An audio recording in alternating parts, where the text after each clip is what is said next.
General introduction into civil society organizations' history, diversity, and missions. Let's start with a brief history. Civil society has a rich history that dates back to ancient times. It refers to the realm of social life that exists outside of government and the market, encompassing various forms of organizations.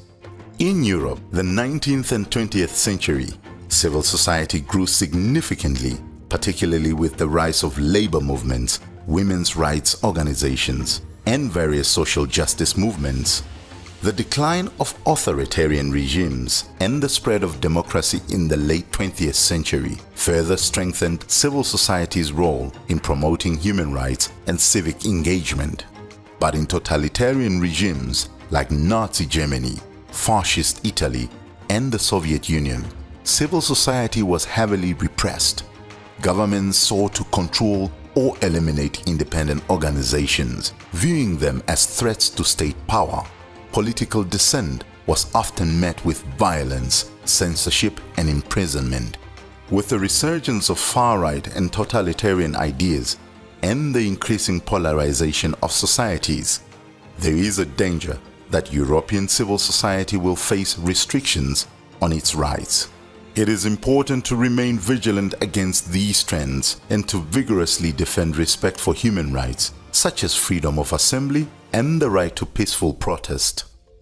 In Africa, during the colonial period, local communities often organized to resist foreign domination, laying early foundations for civil society. Traditional leaders and informal networks played crucial roles in mobilizing resistance. After many African countries gained independence in the mid-20th century, civil society expanded as citizens sought to influence governance and promote human rights. However, many governments reacted with repression, limiting the space for civil organizations. The late 20th century saw significant democratization efforts across Africa. Civil society organizations emerged as key players in advocating for political reform, human rights, and social justice. They organized campaigns against authoritarian regimes and worked to hold governments accountable, often at the risk of their own safety and well-being.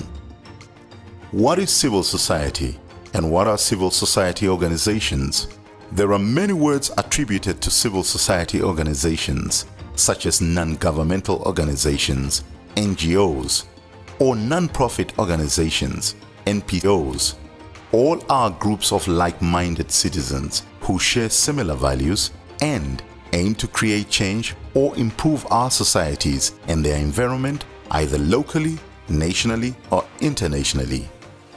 Perhaps you have heard of the Africans Rising for Unity, Justice, Peace and Dignity, a Pan-African movement of people and organizations working for justice, peace and dignity for all Africans, or Amnesty International, the human rights organization with more than 10 million supporters from all continents, which won the Nobel Peace Prize, or the Desmond Tutu Health Foundation from South Africa. But what exactly are these civil society organizations? It is actually easier to start with what civil society organizations are not. 1. They are non-governmental. That means they are independent from government. They cannot be influenced in their decision-making process or staff composition. Their activities and goals are not by government, NGOs. 2. They are not profit-making. This is why they are sometimes also called non-for-profit organizations. This means that, unlike a business, they are not established with the goal of generating profit. Instead, their aim is to improve and conserve the common good, something that benefits society as a whole or specific communities. This also encompasses the natural world around us, including oceans, wildlife, rivers, forests, the earth, and the air. Okay, let's take a closer look at what these organizations are and why they are essential for the functioning of democratic societies. Run with or by volunteers. Many civil society organizations are either entirely or partially run by volunteers or rely on their support. Volunteers are individuals who work for organizations without receiving payment for their efforts. There are multiple roles. Civil society organizations, CSOs, play crucial and multiple roles in promoting democracy, social change, advocating for social, human, and in particular children's rights, the rights of indigenous and gender minorities. They are engaging in the country's policy and budget cycle, fostering community development, safeguarding the environment on land and sea. When they defend workers' rights, they are called trade unions. Innovators. CSOs are often innovators because they are deeply rooted in their communities and attuned to the everyday lives and challenges of the people they serve. They are often proposing fresh ideas and methods to governments, the private sector, and other institutions. Advocates. They advocate for new and alternative policies aimed to defend or improve the rights of the people they represent. CSOs sometimes inspire societies to challenge harmful social norms, such as toxic masculinity, and encourage shifts in mindsets and behaviors.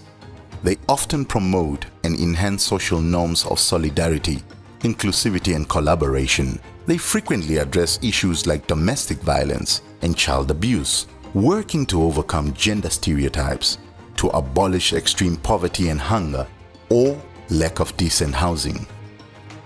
Social and environmental service providers. These organizations deliver essential services, particularly to individuals that are underserved and left behind, living with a disability or are marginalized.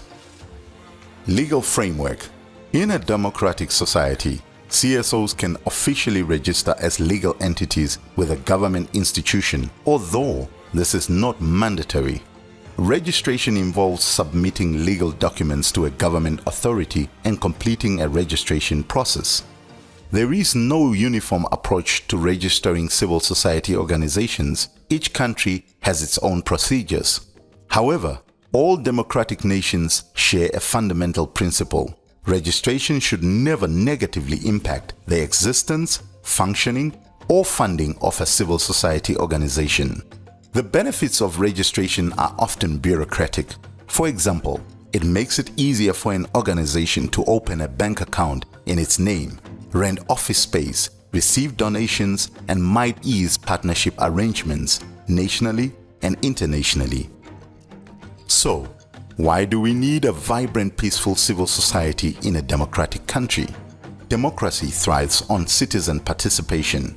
A vibrant civil society strengthens democracy by promoting accountability, inclusivity, and social change, ultimately leading to a more just and equitable society. Today, civil society continues to be vital in advocating for social, gender, and climate justice, safeguarding the planet and its natural beauty and wealth, influencing public and international policies, and fostering community connections worldwide.